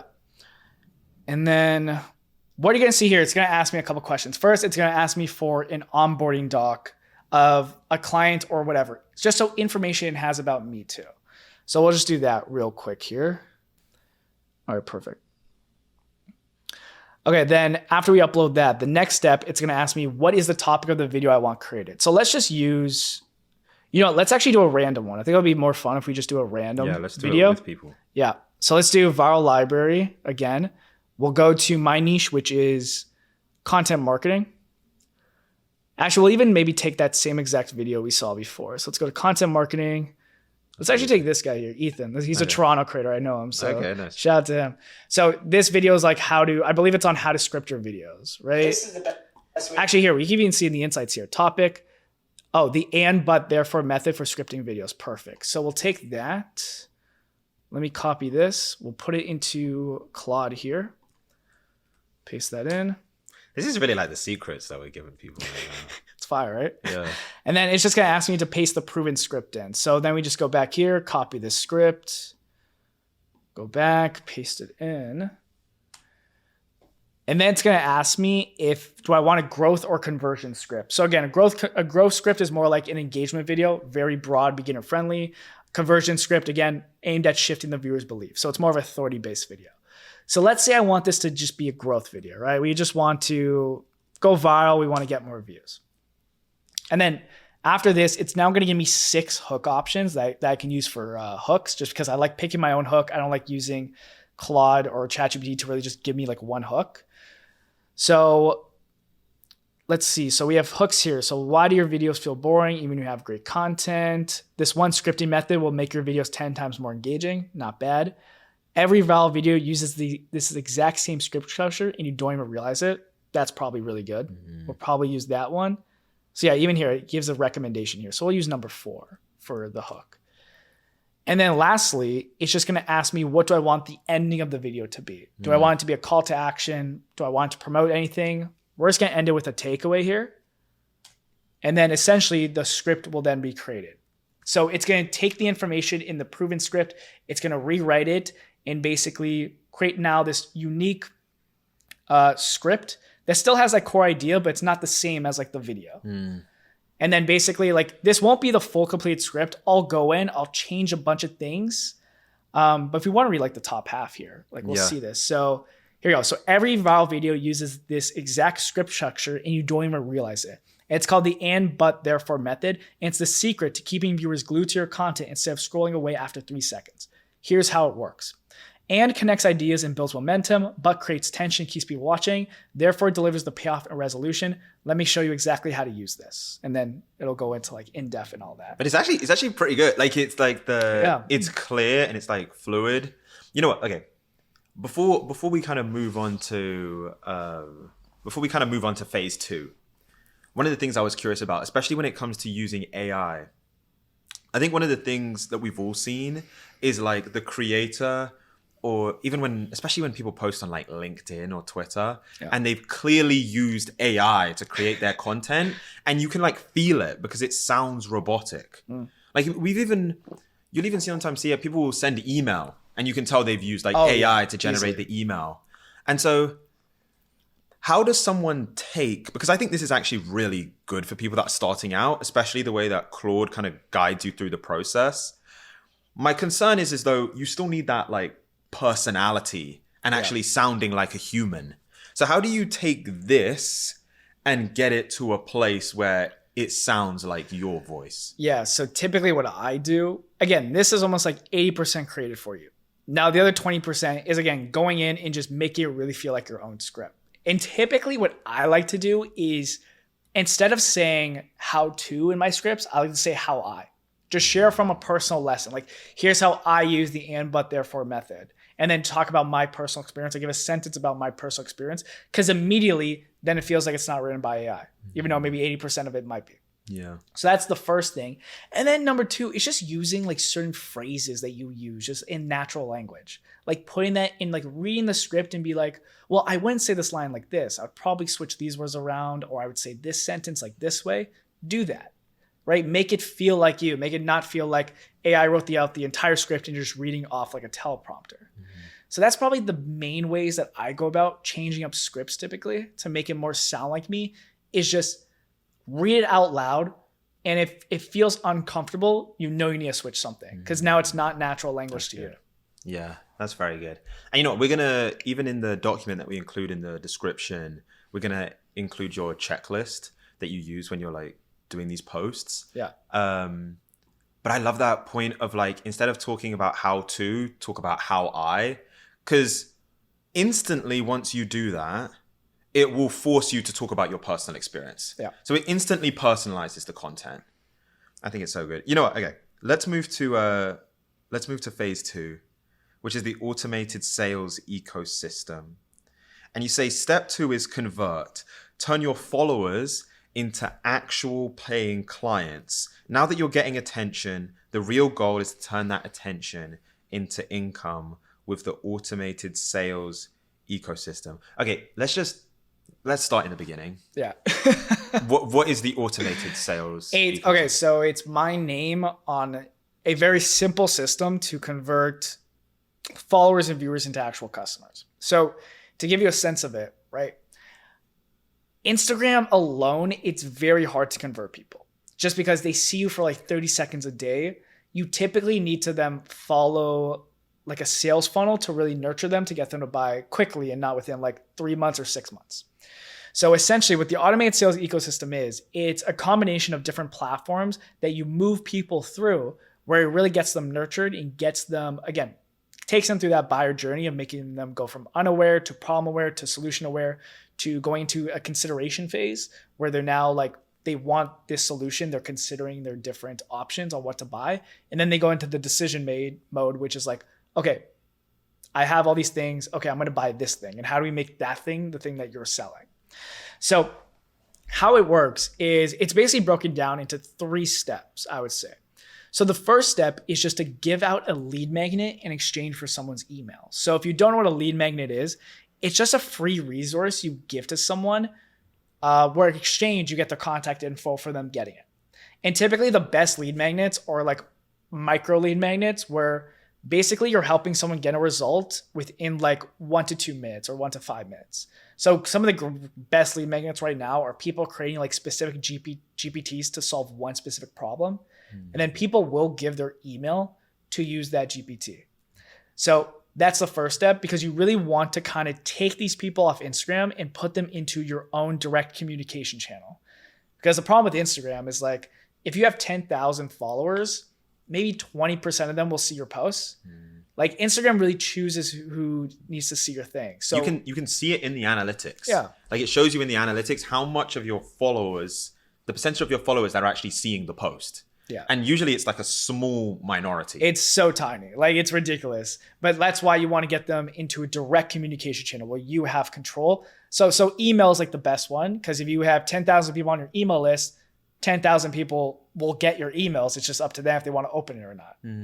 So that's kind of the first step there. So basically what you want to do for the funnel is you want to create a piece of content that gives out this lead magnet, right? So let's say I'm creating a lead magnet on, let's just say I give like a database of like background music, right? Because background music is a problem a lot of people have nowadays. It's like finding good background music. I would create a piece of content talking about that problem. And then at the end of the content or in the middle somewhere, I would talk about how I have this free resource. And if you want it, hey, comment this keyword to get it. And then you can use a simple automation like ManyChat, even this one right here that I created that you guys can clone it when you get the stock, where essentially after someone comments on their video, it's basically going to ask them, hey, thanks for commenting. You're looking for this resource, right? Basically what happened is they'll see a button, they'll press this button. And then I just say, awesome, just making sure. Now to get the resource for free, just please leave me your email below. Then when someone leaves their email, I automatically, this is a little bit more intermediate, but I have an action here that will automatically add them to my email list. So I'm getting emails from Instagram, and then it's automatically sending them my lead magnet to them now. So that's kind of the first step, is to give out a lead magnet in exchange for someone's email. Yeah. Okay. So cause I feel like we've all seen this on Instagram, when the creator at the end, they said like, I don't know, reply TikTok or reply background music to get and then as soon as you reply, you then get a DM. Yep. They're all using ManyChat. They're all using, most people are like 99% people are using ManyChat here. Yeah. Yeah. Can you talk about like, because the lead magnet, just giving people something of like tangible value that will get them a result in like a quick space of time, like whatever the thing is that they're dealing with, the little mini pain point. Can you talk about the impact of the lead magnet? Because I think that this is kind of a step where I can see people like skipping over. Like these people already follow me. Why would I need to give them a lead magnet or get their email? Can you talk about like tangible impact that you've seen from creators setting up lead magnets? Okay, so let's just talk about the marketing side of it, right? The marketing side and the sales side is like, if you give someone a lead magnet, again, capture their email, you can always now retarget them with emails. Even if you have a promo or a launch, people don't buy then. Guess what? If they never watch a piece of your content again, they have their email, you could send it to them again in a few months or even like the next month. So that's number one. Number two with giving out a lead magnet is like, if someone wants your lead magnet, they're a warm lead. There's someone who has a problem and they raise their hand. They're like, hey, I want a solution to this problem, which means they're now a potential customer. And then after you even give your lead magnet here, you can even add like another automation or a text box here where now you just try to do or ask them like an open-ended question. Like, hey, by the way, what are you currently struggling with? I may have some things to help you out. And then you could continue that conversation and try to get them on a book call or just sell in the DMs. So that's just on the sales side of it. And then the thing about it too is like, if you deliver a really good lead magnet and it gets someone a result to their pain in a very minimal amount of time, you've now built so much trust and credibility, and they just see whatever you're selling as more premium. So there's a lot of benefits to creating lead magnets and post them. Also too, whenever you give a lead magnet out on your content, if it's a really good lead magnet, you'll get a lot of comments on your video, which also boosts the video. So it's like there's only positives to literally giving out lead magnet. I've never seen a negative of it. Yeah. No, that's good. And you know, we're going to get into kind of like how someone, like the step 2 and the 3, like how someone can build off this. But before we do, because here's the thing, and because I'm even working on this. When someone sits down, they're like, okay, I'm going to create a lead magnet. Yeah. What in your mind, because there's so many things that you could create a lead magnet on. How are you kind of refining and deciding this is the specific thing I'm going to do the lead magnet for? Yep. And then once you've done it, this is actually a really good lead magnet. Like what in your mind, like even when you see it from other people or even for yourself, you're like, these were the traits of a really good lead magnet. So to me, it's like, it has to be such a niche problem. It's like, basically you don't want to solve a huge problem. Your lead magnet should not be, here's how to grow 10,000 followers on Instagram, and you give them like this huge step-by-step. To me, that's not a good lead magnet, just because number one, there's so many things that exist like that on the market, and you can watch YouTube videos too. But if you can help solve a really, really specific problem, that makes for the best lead magnets. Like for example, one of the best lead magnets I ever posted, I gave it out on Instagram, but it was basically this SOP to hire your own content researcher, which is not something that's talked about really at all. And it was one of my best performing lead magnets. Like the video got like, I think 5,000 likes. The comments on the video to get it, I had like 7,000. That's 7,000 new warm leads because of that. Because I was targeting such a small problem that there's not another resource or video really out there for it. Mm-hmm. So to create a really good lead magnet, just focus on like a splinter problem. Like it's a pain that they don't have the solution, and then make the lead magnet almost that solution where it's like, okay, that pain's now done and I don't need to like figure this out on my own. I have something that can help me. Yeah. You know what's, and this was such a big learning for me, because I think the thing is when you tell people to focus on like, almost like a splinter problem, like it's such a small, it's like so specific. Yeah. It's so like hyper niche. The concern that people instantly have, and it's what I had, is it too niche where like there's just not enough people? And especially in the beginning where like you're struggling to make sales or get traction, you're like, oh, I don't want to like limit myself by being too specific. Here's the thing though, and this is what I realized, is when you go niche and hyper specific, to those people that are suffering from that problem, it feels like you're making content just for them. Yeah. And that might be one of my biggest learnings. That might be the most powerful effect that you can have on a viewer, is when they feel like you're speaking and creating just for them. Like when we talk about trust and like building connection with people, that might be the biggest thing. It's like, this guy made this video for me. Yeah. This is the guy that was meant to teach me. This was the guy that I was meant to buy his product. Like everything follows from there. Yeah. Yeah, no, absolutely, dude. I agree with 100% what you're saying. Yeah. It's good stuff. Okay, cool. So the big thing is getting the email. Yeah. Lead us into step 2, and then like what happens with that. Okay. So right now you've gotten someone's email, right? They've gotten your lead magnet. Perfect. You've got them in your email list, right? Now, typically, if you have a really good post, 80% of those people that watch that post are probably going to be non-followers or people that have never seen you before. So because of that, they have no idea what you sell or how you can help them. So that's why we have to get them, again, to go through that buyer's journey of being unaware to aware to knowing you have the solution to being like, you're the guy, I want to buy from you. And a way to do that I found to do that is creating what I call a new lead sequence, where essentially right after you get someone's email, you basically just send them 5 emails over 5 days that really nurtures them and gets them through this buyer's journey. So here's typically how I structure mine.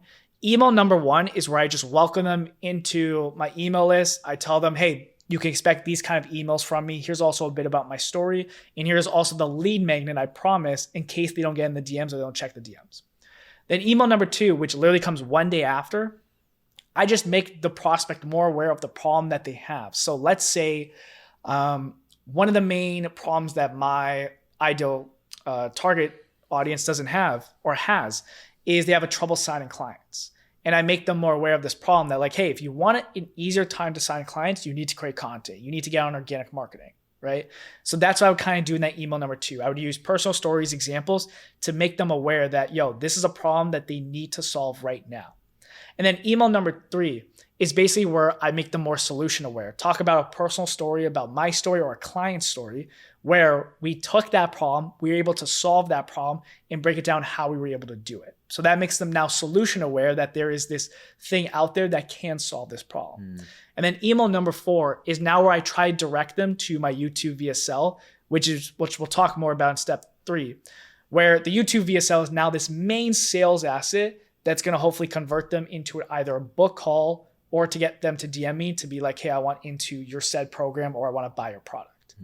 And then after that, because again, when you push videos on people through email, they might not watch it. They might see it and just be like, oh, I'll watch it later. Then they'll probably forget about it. Email number 5 is just to create some urgency to make them watch that video now, right? Talk about pain points, talk about some scarcity. Just reaffirm, hey, this is really important that you solve this problem right now. The best way to solve that problem is to watch this video. You know, here's where my mind goes. Because I think about the person that's watching at home and they're listening to this and it makes sense conceptually. And then the next thought in their mind is, like, I'm not a copywriter. Like, I don't know how to like write emails and like persuasive. Like that is literally like a multi-billion-dollar industry, being able to write persuasive copy. And so for you as someone that's done it, if someone wanted to go from they've never really written persuasive copy in their life to like if they focus on these 1 or 2 principles, they'll probably be better than like 80 to 90% of people that are doing it. Yeah. Where would you tell that beginner where to focus of like step 1, email copywriting? Okay, so honestly, you could use AI to write it. That's the thing about it is like, and I literally have a prompt about this too, how to turn like even a script into an email. It's not too hard. Again, you just got to give it information about you, give it information about your tone of voice. And to do that, this is what you could do. Literally go into a Google Doc, turn on voice typing and just talk about what you're passionate about for 3 to 5 minutes. You'll have a full tone of voice doc right there. And then finally, what I would even recommend, find some emails from people you really like to read, put those emails into a document, upload that into Claude or ChatGPT and say, hey, write my emails in like a similar style. Because they're probably using really good copywriting frameworks by themselves or copywriting principles.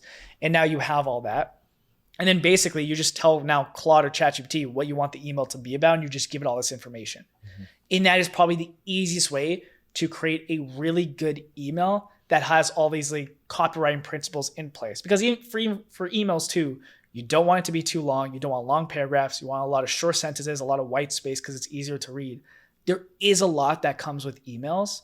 But again, if you're totally new to it, just use AI to help you. Yeah. Because it will help you. Yeah. You know, the fun, you mentioned this earlier as like the final step whenever you use AI as almost like the final check, is actually reading out loud what it tells you and anything. So like reading out loud the emails that it gives you, the email copy, anything that to you doesn't sound right or you just wouldn't say it like that, refining and editing that part. And that's how you can kind of go from it being like purely AI generated to now you've put your kind of human spin on it. Yeah. That's good stuff. Okay, cool. Let's go to the YouTube VSL. So essentially, okay, so if you did this right, hopefully email number 4, email number 5 will now direct them to this video where the goal is now to convert them into customers. So you've probably heard about VSLs before, video sales letters. Like a lot of people just host them on like 1-page sales page where essentially it's like headline, video, some social proof, and just some text at the bottom. I actually recommend just to upload your VSL on YouTube because then you get that organic audience too. You don't have to drive all this traffic to it. Just put it on YouTube. And typically, most people do not think whenever they're watching a video on YouTube, it's going to be a sales video. Because essentially the YouTube VSL is like a free training disguised, or no, it's a sales video disguised as like a free training almost. And then for this video, here's kind of the framework that I go through. Number 1 is the hook. You just start off with the hook in the video just so you actually capture the people. Literally talk about who this video is for and not for. So for the exact ideal clients, if you hopefully you've gotten them from your content, they've gone through your emails, they'll watch your video because you're literally pointing them out and being like, hey, this video is for you. And then I typically go into my story or transformation to build that trust and connection, go into how I was maybe struggling. Here's how I got out of it. And I'm going to show you the solution and go more depth into this video. And then I typically go through like the 3 common beliefs I had to destroy to get to the position I am. Basically, it's almost like objection handling, where essentially a lot of people have beliefs in their brain about why they can't do things. So by talking about how I destroyed these beliefs and I was able to get success, hopefully it'll shift the mindset of the viewer to also be like, hey, this isn't actually a real belief. Like if he did it, I can do it too. And then essentially, if you had it, go into client results or share some client results that you have, and then go into what I call your 3-phase roadmap, where this is like the real value of the video, where you walk through the 3 phases you went through to get results. Literally exactly what we're doing in this video, the 3 phases. And then you go into more client results if you have it. And then you can also invite them to your actual offer at the end to be like, hey, if you want help with this 3-phase framework, if you want to get results that I was able to get for myself and my clients and have the same transformation as me, book a call with me below, or let's say DM me a keyword and we'll have a chat, something like that. To people that go, because I even remember there was a period on the internet and on Twitter or X or whatever, where everyone was talking about the VSL, the video sales letter. And I'm sure for the majority of people, like they don't actually, it doesn't drive the impact that they want. Yeah. And so even if you just take those 8 things, because you laid out the framework and the structure, if you almost had to take a person, like we brought that person into the room now, of like they tried to do a VSL, and maybe they even tried to use a similar structure to this, but it just, no impact, like no leading to sales for them. What do you typically see are the things that they're getting wrong? Like the parts of the process or the framework that they're not quite hitting, which is why it didn't convert into sales. It's either number one, the wrong traffic is watching the video, because if the wrong traffic watches the video, they're basically done with. And then number 2, it's also, you probably didn't, because essentially this 3-phase framework is supposed to be your own unique mechanism to get results. You probably didn't outline in a very clear enough way where someone felt like, oh, this guy can help me get results. He showed the exact path to follow.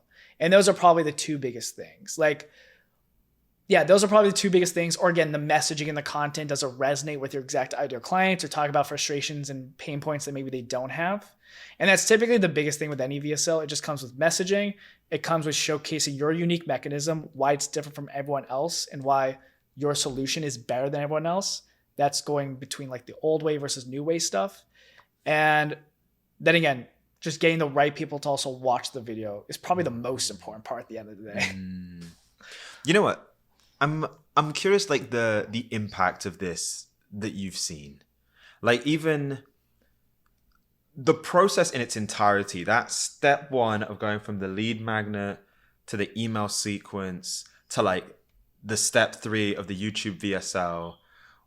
What impact examples have you seen of like this causes a shift versus what I assume most people do, which is like they just post, if they have followers, they just post on their Instagram like, yeah, go buy this thing. They always post on stories, hey, I'm looking for 3 people to help with X or like whatever. So with this, what I found is, again, we're in a trust recession. Like people don't trust people like they used to anymore. Like you can possibly, like 2 years ago, post a simple story and get a ton of people to buy. It's just not the case anymore. So with this whole funnel here, or again, an ecosystem, I call it, because you're combining all of these platforms together. By doing it, it really helps speed up trust with someone 5 to 10 times faster. Because if I could get someone to watch a 20-minute video going over my story and my frameworks, that builds up so much more trust than them watching my reels for an entire month, right?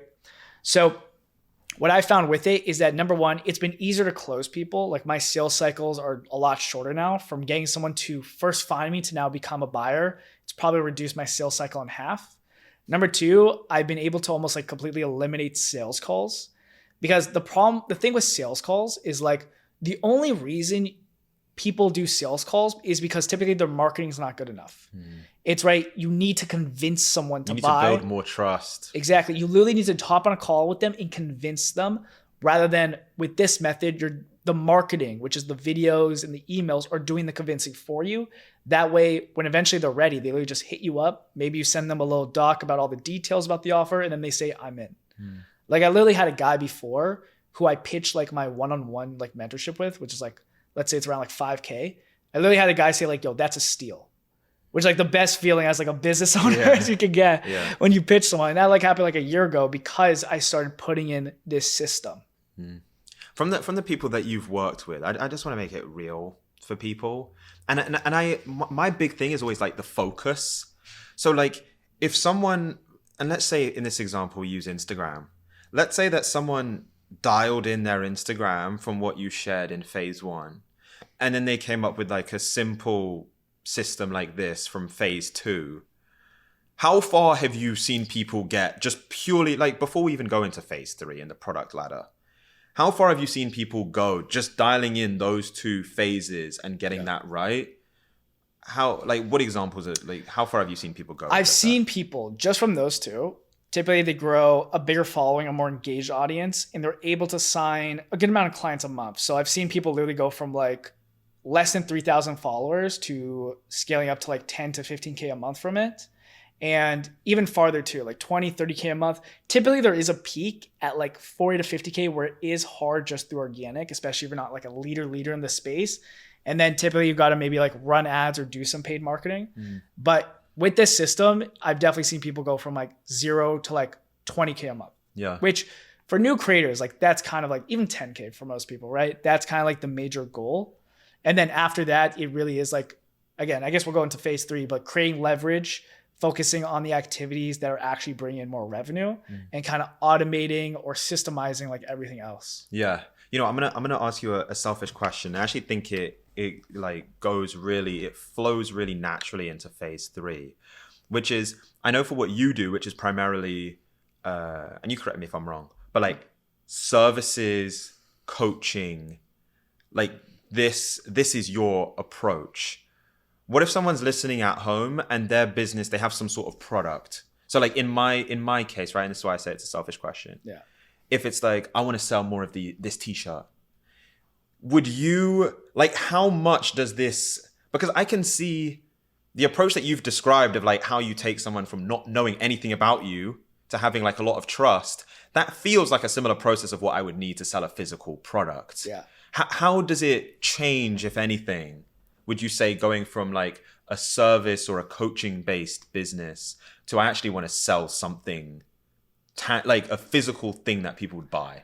Honestly, I think for products, it really depends on the product, but it's almost the same exact system. Probably you wouldn't need the YouTube VSL. You'd probably just push people to a website, right? Shopify or something. But in my opinion, the content's still the same. You create engagement content, so there's awareness of your product. Typically, you probably want to make it entertaining. That's typically what I've seen do the best for like physical products. Then you want to create more authority product to showcase that this product actually solves a problem. And then for personality, like showcasing like a lot of people are showing like creator founders, like a big thing nowadays. We're showing the founder behind the brand to build more trust and connection. So you could still follow the exact same content funnel and then still do the same thing. Someone sell the product, give things out for free to get people on your email list. So then you can run promos or sell to them. But it's a very simple, I think it's a very similar funnel in my opinion. Just literally the only thing that probably needs to be switched is that last step to convert them, which instead of pushing people to a VSL, just probably push them to your website. Yeah. You know, and I like this sort of conversation because a couple of months ago, we did an episode with Seth Godin, who I call him like the godfather of marketing. Yeah. And we went like deep on like the principles, and you're like even smiling, like we kind of geek out on this stuff. Like it's like the principles of marketing.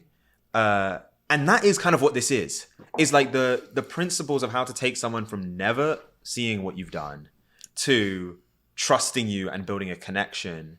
And then ultimately that leading to the buy. It's similar in that sense. You know what? Let's go to phase 3. All right. The product ladder. How to scale without doing more work. And you know what? I wanted to read this out to you because I heard you say this. You said most people nowadays think that to make more money, they need to create more content, launch more products, take more sales calls. I actually go a different route. You then went on to say, I build a product ladder, which means having one core product and just selling it at different levels of access and price. You know, here's where I want to begin. Rewind for me for a second. What is the inspiration? Like, what is the moment that you're in when you even find the product ladder. And it sounds like it almost had like, it was like a mindset switch for you. Take me there. Like, take me to that moment of discovering the product ladder. Okay, so I would say about a year and a half ago, or maybe 2 years ago, I started selling this course. Like, I was creating content for a while, and I was like, okay, I want to sell a course because, you know, courses were huge back then. So I sold this $200 course called the AI Content Automation System. And basically, to sell this course, right, I would need to do all of this promo for it, like create all these emails, all these IG stories, all this content. Like, it was a lot to just do the promo. I would launch it, right, promote it, launch it, whatever. I'd make honestly a pretty good amount of sales for it. But then to make more money the next month, I'd have to do it again and again and again. And each customer to me was only worth that $200. So I was like, okay, there's got to be a better way to do this, because honestly, I just hate writing those promo emails. I just didn't enjoy it. Yeah. And so I was trying to find another way, because I was conflicted. I was like, okay, well, do I not want to sell a course anymore? Do I want to just go and sell a service or do coaching?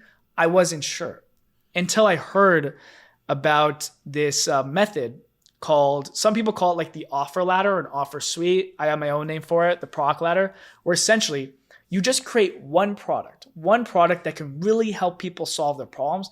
And then you just sell different levels of access to you, because people will pay for different levels of access.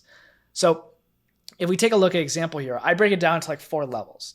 The first one, level 1, is basically a course, right? Where you can charge for $50 to $200. And this is basically a done by you product, which basically means once you sell the course, the person who buys the course, they have to do it on their own, right? There's no access to you. They basically go through the course and they will put whatever they teach into, into fruition, or they'll actually do whatever you teach and then get some sort of results. But for a lot of people, they need more help, because they're going to come across issues where basically they're like, okay, I don't know how to solve this problem. I need this guy's help. And that's when you could sell a level 2 product, which is typically a group community where you could charge either like $100 a month, or you can sell access for a year between like $1,000 to $3,000. Now, this is what we call like a done with you product, because now they still get access to the course and everything, but now they get some levels of access to you to ask you questions, whether that be like a chat channel or like weekly calls. And then from there, you can actually add another product, which is just more intimate one-on-one with you, where now they have even more access to you, right? They might have weekly calls with you. They might have a private chat with you. And for that, you can sell like $3,000 to $10,000. Like, I know some people selling $10,000 just for a one-on-one. And then finally, let's say they've now gone through these levels. They are like, you know, this is great. Your coaching is great, but I just don't have enough time. I want this just done for me. That's when you can sell like a done for you service, where now you charge much higher prices. But essentially, the products that you're selling, you're teaching the same thing in every single level, or you're doing the same thing in every single level. They just get different levels of access to you, which is just going to help them out a little bit more. Yeah. You know, it's interesting, even as you explain it, you start to realize that all big companies do this. Yeah. And it's interesting because I recently bought like a new MacBook, right? So like the core offering is the laptop itself. But then they have, oh, if you want this amount of memory, it's an extra $200. If you want like the person at the Apple Genius bar to like set up the computer or like put all your stuff in the cloud for you, there's like another price. Yeah. And they'll like create these different tiers of basically access, essentially. And it's like, you've taken one product, like the innovation was the MacBook, like was the laptop. And then you have all these layers on top of it, which make you more money. Yeah. It's interesting. It's pretty, like, you'll see it, like literally go through any of the big business guys in the space. They're all doing some form of this ladder where essentially they get you in on an entry offer, which is typically a low ticket, like low risk offer that only costs a little amount of money. And then how they make most of the money is just on the back end, which it's selling you the other things, selling you more access to a community, to a one-on-one coaching, just to see faster results. Like, everyone's doing this nowadays. And like, there's even like a hack where essentially you sell a low tier course that costs like, let's say $20 to $100. You run ads to that course. And then essentially you don't even try to make a profit on the course itself. All the money now is made up in the back end, which is selling this other stuff like a community or one-on-one. So basically you're getting like free calls from that course because it balances out with the ad spend, but now you're getting like free calls and everything. And that's what a lot of like B2C guys now do nowadays, even B2B guys. It sounds like the level one of the product ladder is almost like the new lead magnet in a way. Yeah, it's like true. You kind of get someone in and you use that to then build into the other things. Okay, here's one of the final ones where I want to go. Is someone, and we spoke about that focus on phase 1 and phase 2 of the process. And I can imagine someone then getting to the point, and this is what happens, is once you start to get successful at something and it starts getting traction and you're getting results, it becomes really alluring and tempting to take all these other opportunities. And so I can even see it and hear it from people of like, they'll double down on this almost too early. Yeah. You know what? You let me know. Is that even a thing? Like, do you see people almost going from a core offering to trying to do a product ladder too early? Number one. And then is there a point in time, like how can someone who's watching this know when they're ready to actually start offering different tiers and access points past just getting their core offer right? I would say for most people, a big thing is like a lot of people want to sell a bunch of different products at the same time. Yeah. And because of that, typically they don't sell really well because, again, the messaging is all over the place, because the messaging of a community versus like a one-on-one mentorship, entirely different. So it can't be the same messaging. So a problem a lot of people have is trying to sell too many products. They have too many ideas and they want to sell too many products at the same time. Typically focus on one product, really dial in, see that there is an audience that wants to buy this product. And typically the best way to do that is either, again, with a low ticket course, because if you see a lot of people are willing to pay $20 to $50 for a course, there's probably a decent amount that's willing to pay for more help or more access. But if no one buys the course, nobody's going to buy the community or one-on-one. So there's no point about it. So that's an issue I see some people having. But typically what I tell people is that to create a product ladder, it's typically pretty easy. The hardest part about this entire ladder here is typically the course here, actually creating a good course. To create the community, all you need is give people access to the course in the community, have a chat channel that people can talk, and just have a time for weekly calls. Typically, that's enough for someone to spend this amount of money on a community. And then one-on-one is just figuring out how do you work with people one-on-one to get them results. So are you going to do weekly calls with them? Where are you going to talk to them? Typically, level 3 and level 2 are pretty easy to kind of just get going right away. The hard part, honestly, getting the course done right, making sure the course is about a thing people actually want. And then once you kind of have that proof of concept, then it's starting to build out the ladder. But yeah, typically start with 1. Don't move to 3 or 2 first. Make sure people are actually interested, and then you can start to build up level by level. Yeah, that's good. Okay, you know what? Here's where I want to end. And I referenced this earlier, your pin post. Oh yeah. And you say I went from 0 followers to over 150,000, and I went from $2,000 a month to $30,000 a month in 12 months. And then here's what got my attention. You said, I had no previous experience. I was extremely camera shy, and I had massive imposter syndrome. And so let's do this for a second.